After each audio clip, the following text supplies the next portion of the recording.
Movie की starting एक ऐसे शहर से होती है जहाँ पर अमीर और गरीब लोग एक साथ तो रहते हैं, लेकिन अमीर लोग गरीब लोगों का बिल्कुल साथ नहीं देते। उनके काफी हाई स्टैंडर्ड्स हैं और वो गरीबों को कुछ भी नहीं समझते। ये मूवी इसी शहर में रहने वाले एक आदमी आर्थर पर बेस्ड है। वो अपनी मदर के साथ रहा करता था। उसे कॉमेडी बहुत पसंद थी और उसका दिल चाहता था कि वो एक दिन बहुत बड़ा कॉमेडियन बने। उसका आइडियल एक आदमी था जो कि बहुत बड़े कॉमेडी शो को होस्ट करता था। वो कहता था कि मैं भी एक दिन उनके शो में उनके साथ खड़ा होऊंगा। वो इसके लिए बहुत मेहनत किया करता था। फिर एक दिन हम ऑर्थर को देखते हैं जो कि किसी कंपनी की एडवर्टाइजमेंट के लिए एक साइन बोर्ड लेकर एक रोड पर खड़ा होता है कि कुछ शरारती बच्चे वहां पर आते हैं और उसे बहुत तंग करके उसका साइन बोर्ड छीन कर भाग जाते हैं। ऑर्थर यहाँ पर जोकर बना होता है। वो उन बच्चों के पीछे भागता है ताकि अपना साइन बोर्ड ले सके, लेकिन वो बच्चे उसे बहुत भगाते हैं और वही साइन बोर्ड उसके मुंह पर मारते हैं, जिससे वो साइन बोर्ड टूट जाता है और उसके बाद फिर वो ऑर्थर को भी बहुत बुरी तरह मारते हैं। ऑर्थर काफी हर्ट होता है और सीधा अपनी बॉस के पास जाता है। वो उसे सब कुछ बताता है कि बच्चों ने उसके साथ क्या क्या किया, लेकिन उसका बॉस उल्टा उसे डांट देता है और कहता है कि तुम्हारा दिमाग तो ठीक है,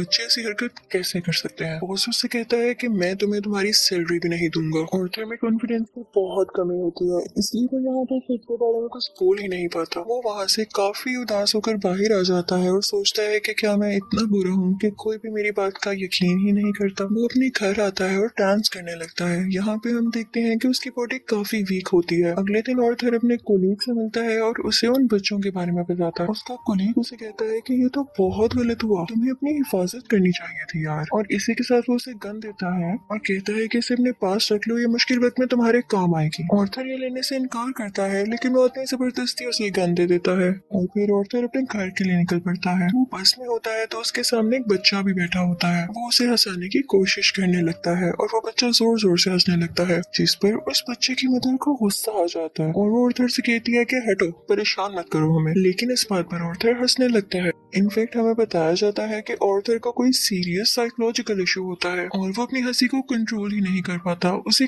कहीं पर भी हंसी आ जाती है। वो बस में बैठी हुई उस लेडी को एक कार्ड देता है जिसमें उसकी डिजीज के बारे में सब कुछ लिखा होता है। वो घर आता है और अपनी मेडिसिन लेने लगता है। इनफैक्ट वो गरीब था और ये दवाई बहुत एक्सपेंसिव थी, तो वो गवर्नमेंट के बनाए गए मेडिकल सेंटर से ये दवाई फ्री लेता था। वो एक दिन अपनी साइकियाट्रिस्ट के पास जाता है। वो उसे कहती है कि मुझे अपनी डायरी दिखाओ कि तुम क्या क्या लिखते रहे हो। जैसे ही वो उसकी डायरी खोलती है उसमें ये लिखा होता है कि मैं उस तरह नहीं मरना चाहता जिस तरह बुरी तरह से मैंने जिंदगी गुजारी है। फिर ऑर्थर वहाँ से अपने घर जाता है तो उसकी मदर उससे पूछती है कि क्या टॉमस की तरफ से कोई लेटर आया, तो ऑर्थर कहता है कि नहीं, आज भी नहीं। इनफैक्ट टॉमस इस मूवी में बहुत ज्यादा रिच बिजनेसमैन दिखाया गया है और लोग उससे बहुत डरते हैं। उसकी माँ उसे कहती है कि अगर उसको हमारी हालत के बारे में पता चलेगा तो वो हमारी हेल्प जरूर करेगा। अगले दिन जब वो बाहर जाता है तो वापसी पर आते हुए रास्ते में उसे एक सिंगल मदर मिलती है जिसके साथ एक छोटी सी बेटी भी होती है। वो ऑर्थर को काफी अच्छी लगने लगती है, लेकिन वो अपने घर आ जाता है। यहाँ उसकी मदर उससे फिर उसी लेटर के बारे में पूछती है तो ऑर्थर कहता है आपका क्या लेना देना है उससे, वो हमारी मदद नहीं करेगा। अगले दिन हम देखते हैं कि वो सिंगल लड़की ऑर्थर के घर पर आती है। वो उससे कहती है कि मैं कुछ टाइम से नोट कर रही हूँ कि तुम मेरा पीछा कर रहे हो, जिस पर ऑर्थर उसे कहता है कि हाँ, मुझे तुम अच्छी लगी हो। तो इस पर वो लड़की हंसने लगती है और जल्दी उन दोनों में दोस्ती हो जाती है। ऑर्थर को एक और जगह से जोकर की ऑफर आती है। वो एक चिल्ड्रन हॉस्पिटल होता है और जब ऑर्थर वहाँ पर जाकर डांस कर रहा होता है तो उसकी पॉकेट से वही गन बाहर आकर गिरती है। सब बच्चे डर जाते हैं और स्टाफ हैरान होता है कि इसके पास गन क्या कर रही है। ये बात फैलती है और उसे इस जॉब से भी निकाल दिया जाता है। वो अपने बॉस को कॉल करता है कि ये तो सिर्फ एक टॉय गन है, तो उसका बॉस उसे कहता है कि झूठ मत बोलो, मुझे तुम्हारे कॉलीग ने सब कुछ बता दिया है कि तुमने खुद उससे गन ली। यहाँ पर ऑर्थर का दिल दोबारा से बहुत दुखता है कि उसके कॉलीग ने तो उसे जबरदस्ती ये गन दी थी। फिर हम देखते हैं कि ऑर्थर ट्रेन में घर जा रहा होता है और वहाँ पर 3 बिजनेसमैन भी होते हैं जो कि थॉमस मैन के ही आदमी थे। वो ट्रेन में बैठी हुई एक लड़की को छेड़ रहे होते हैं।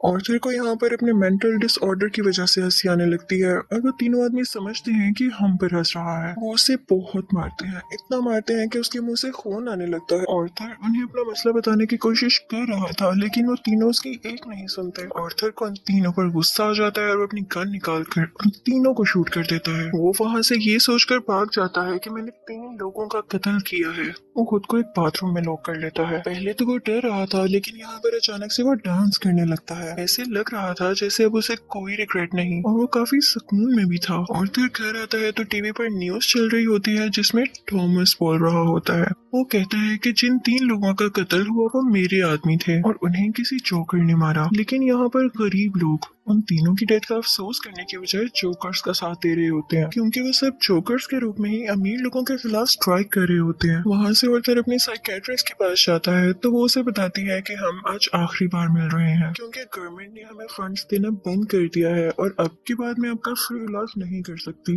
आर्थर दोबारा से काफी टूट जाता है और उदास होकर वहाँ से बाहर आ जाता है। फिर हम आर्थर को देखते हैं जो कि कॉमेडी शो में लोगों को हंसाने की कोशिश कर रहा होता है, लेकिन वो ऐसा कर नहीं पाता और परेशानी में उसे जोर जोर से हंसी आने लगती है। इस वजह से उसका शो खराब हो जाता है और वो घर आ जाता है। घर आने पर उसकी मॉम उसे कहती है कि बेटा ये लेटर थॉमस के लिए पोस्ट कर दो। आर्थर जब ये पढ़ता है तो उसे अपनी आंखों पर यकीन ही नहीं आता। वो अपनी मदर के पास जाता है और कहता है आपने मुझसे सब कुछ क्यों छुपाया। उसकी माँ उसे बताती है कि बेटा मैंने ये जानकर नहीं किया। इनफैक्ट थॉमस और मैं एक दूसरे को पसंद करते थे और इवन शादी भी करना चाहते थे, लेकिन मैं बहुत गरीब थी और वो बहुत अमीर, तो हम सोसाइटी की वजह से शादी नहीं कर सके। आर्थर अपने बाप से मिलने के लिए निकल पड़ता है। जब वो वहाँ पर पहुँचता है तो उसके घर के गेट के पीछे थॉमस का अपना बेटा खड़ा होता है। आर्थर उसके सामने बच्चों जैसी हरकतें करने लगता है और उसे भी हंसाने की कोशिश करता है, लेकिन तभी वहाँ पर थॉमस का बटलर आ जाता है और उस बच्चे से कहता है कि स्ट्रेंजर से बात नहीं करते और आर्थर को वहाँ से जाने के लिए कहता है। आर्थर उससे कहता है कि मैं सच्चाई से पर्दा हटा कर ही जाऊंगा। मेरी माँ ने थॉमस के हाथ 30 साल काम किया और वो दोनों एक दूसरे को पसंद भी करते थे और मैं किसी और का नहीं थॉमस का ही बेटा हूँ। जिस पर बटलर उसे कहता है कि तुम भी पागल हो और तुम्हारी माँ भी पागल है। उसने ये स्टोरी अपने पास से बनाई है, उसका थॉमस से कोई लेना देना नहीं है। ये सुनकर आर्थर को काफी बुरा लगता है और वो वहाँ से चला जाता है। आर्थर जब घर जाता है तो उसे पता चलता है उसकी मॉम को कोई अटैक हुआ है और उन्हें हॉस्पिटल शिफ्ट किया जाता है। आर्थर जब बाहर बैठा होता है तो उसके पास 2 पुलिस ऑफिसर्स आते हैं। वो उससे पूछते हैं कि ट्रेन में उस दिन जो 3 आदमी मरे क्या तुम उनको जानते हो। तो आर्थर उनको से कहता है नहीं, मुझे क्या पता होगा। उसे पता चलता है कि इन पुलिस ऑफिसर्स ने उसकी माँ से भी सेम क्वेश्चन किया था, जिसकी वजह से उसकी मॉम को अटैक हुआ। वो अंदर अपनी माँ के पास आ जाता है और वहीं पर वो सिंगल मदर भी होती है कि तभी टीवी पर एक न्यूज चलती है और उस पर आर्थर का वही फेवरेट टीवी होस्ट होता है, वही कॉमेडियन जिसे आर्थर बहुत पसंद किया करता था। वो काफी शौक से उसका शो देखने लगता है, लेकिन देखते ही देखते उसे अपना चेहरा टीवी स्क्रीन पर दिखाया जाता है। बेसिकली आर्थर का फेवरेट कॉमेडियन उसका मजाक उड़ा रहा होता है। जब आर्थर को एक कॉमेडी शो में हंसी आ गई थी, ये देखकर आर्थर काफी टूट जाता है कि मेरा आइडियल मेरा मजाक उड़ा रहा है, इससे तो मुझे इंस्पिरेशन मिली थी। उसे सब चीज पर यकीन ही नहीं आ रहा होता। थॉमस घर आता है तो न्यूज चल रही होती है कि शहर के हालात काफी खराब हो गए हैं। गरीब लोग जोकर्स का मास्क पहने सड़कों पर निकल आए हैं और अमीर लोगों के खिलाफ स्ट्राइक कर रहे हैं। इन लोगों में बहुत दुश्मनी बढ़ गई है और ये सारे के सारे थॉमस के खिलाफ हैं। आर्थर ये देखकर काफी खुश होता है कि वो सब के सब लोग जोकर बने हुए थे, यानी क्लाउन्स बने हुए थे। उसे लगता है कि पहली बार उसकी जॉब की या उसकी किसी ने तारीफ की हो। अब जहाँ पर वो गरीब लोग स्ट्राइक कर रहे थे वो एक थिएटर था। उस थिएटर के अंदर अमीर लोग एक मूवी देख रहे थे और वहाँ पर थॉमस भी था। उस स्ट्राइक को रोकने के लिए पुलिस वहाँ पर आ जाती है और उन्हें मना करती है। हर तरफ हलचल मच जाती है और इस चीज का फायदा उठाते हुए आर्थर उस थिएटर के अंदर चला जाता है। वो थिएटर के वॉशरूम में जाता है जहाँ पर थॉमस भी आया था।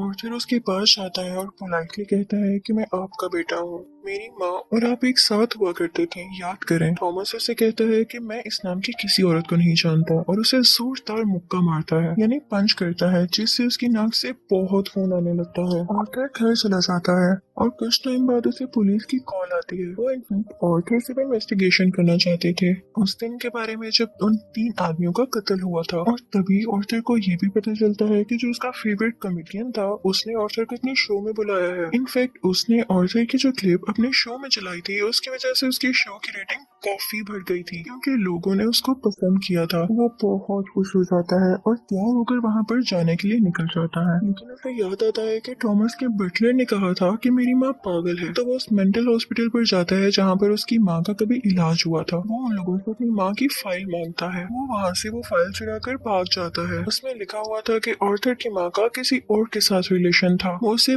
बहुत ज्यादा फिजिकली अब्यूज किया करता था, मारा करता रहता था और इसी दौरान आर्थर के सिर पर भी चोट आई थी, जिसकी वजह से वो आज इस डिजीज का शिकार है। वो वहाँ से सीधा अपनी दोस्त यानी उसी सिंगल मदर के पास जाता है, लेकिन हमें यहाँ पर पता चलता है कि वो जो थी ही नहीं, वो असल में सिर्फ और सिर्फ उसकी इमेजिनेशन में थी और उसको उसके विजन्स आया करते थे। आर्थर अपने माँ की चोट की वजह से काफी परेशान होता है। वो हॉस्पिटल जाता है और पिलो से अपनी माँ को मार देता है। घर आकर देखता है तो उसे एक पिक्चर मिलती है जिसके पीछे लिखा हुआ था कि मुझे तुम्हारी स्माइल बहुत पसंद है, जो कि थॉमस ने लिखा था और ये पिक्चर उसकी मदर की थी। यहाँ उसे एहसास होता है कि उसकी माँ झूठ नहीं बोल रही थी। वो अपना जोकर का मेकअप करने लगता है और यहाँ पर वो काफी दुखी होता है और उसे कुछ समझ नहीं आ रहा होता कि उसके आसपास क्या हो रहा है। तभी वहाँ पर उसका वही कोलीग आ जाता है और वो कहता है कि जो उस दिन ट्रेन में 3 कत्ल हुए और रिसेंटली तुम्हारी माँ का भी कत्ल हुआ, मैं उसके बारे में कुछ पूछना चाहता हूँ। आर्थर को लगता है कि ये लोग फिर से मेरा जीना हराम करने आए हैं और वो यहाँ पर अपने कुलीग को बुरी तरह से मार देता है। अब इसके बाद आर्थर तैयार होता है और अपने जोकर का फुल कॉस्ट्यूम पहन लेता है। वो अब अपने फेवरेट कॉमेडियन के शो में जाने की तैयारी कर रहा था। वो बहुत खुश होता है और रास्ते में डांस करता हुआ जा रहा होता है। वहीं पर वो दोनों पुलिस ऑफिसर्स भी आ जाते हैं जो उससे ट्रेन में हुए हादसे के बारे में इन्वेस्टिगेशन कर रहे थे। फिर आर्थर वहाँ से भाग आता है और भागते भागते एक ट्रेन में घुस आता है। उस ट्रेन में और भी बहुत सारे लोग ऐसे थे जिन्होंने जोकर का कॉस्ट्यूम पहना था। पुलिस इतने सारे लोगों में उसको ढूंढ ही नहीं पाती, तो इसी बात का फायदा उठाते हुए वहाँ से बाहर आ जाता है और अपने फेवरेट कॉमेडियन के शो की तरफ जाता है। वो जब उसके सामने जाता है तो वो उससे पूछता है कि क्या तुम भी जोकर बने हो, क्या तुम भी अमीरों के खिलाफ प्रोटेस्ट कर रहे हो। आर्थर उससे रिक्वेस्ट करता है कि आप लोगों को मेरे बारे में कुछ न बताइएगा सिवाय इसकी कि मैं एक ऑर्डिनरी जोकर हूँ। और फिर उनका लाइव शो स्टार्ट हो जाता है। ऑडियंस उन्हें देखकर काफी खुश होती है और इस चीज को काफी एडमायर कर रही होती है। वहाँ पर आर्थर का फेवरेट कॉमेडियन उसे क्वेश्चन करता है कि तुम यहाँ पर जोकर बन के क्यों आए हो। तो जोकर उसे कहता है कि मैं हमेशा खुश रहना चाहता था और मैं लोगों में भी खुशियाँ बांटना चाहता था। लोगों ने मुझे इस गेटअप में पसंद किया तो मैंने सोचा क्यों ना मैं ऐसे ही आ जाऊँ। वो यहाँ पर एक बहुत ज्यादा सरप्राइजिंग बात भी करता है। वो इस लाइव शो में सबके सामने बता देता है कि उस दिन ट्रेन में जो 3 लोग मारे गए उनको मैंने ही मारा है। वो कहता है कि ये सब मैंने आपको इसलिए बताया कि अब तक कितने गरीब मरे, कितने ही ज्यादा अमीर लोगों ने गरीब लोगों को बेदर्दी से कत्ल किया, लेकिन आज तक किसी ने नोटिस किया, किसी ने भी अमीर लोगों के खिलाफ आवाज उठाई, इन गरीब लोगों को याद किया तो मुझे बताएं। और जब मैंने किसी अमीर आदमी को मार दिया तो लोग इतना शोर किस लिए मचा रहे हैं। क्या सब इंसान बराबर नहीं होते या अमीर लोगों में कोई और खास बात होती है। वो कहता है कि सोसाइटी बहुत खराब हो चुकी है, वो सिर्फ अपना फायदा सोचती है और अगर आज तुमने मुझे इस शो में बुलाया है तो ये तुम्हारी रहमदिली हरगिज नहीं है।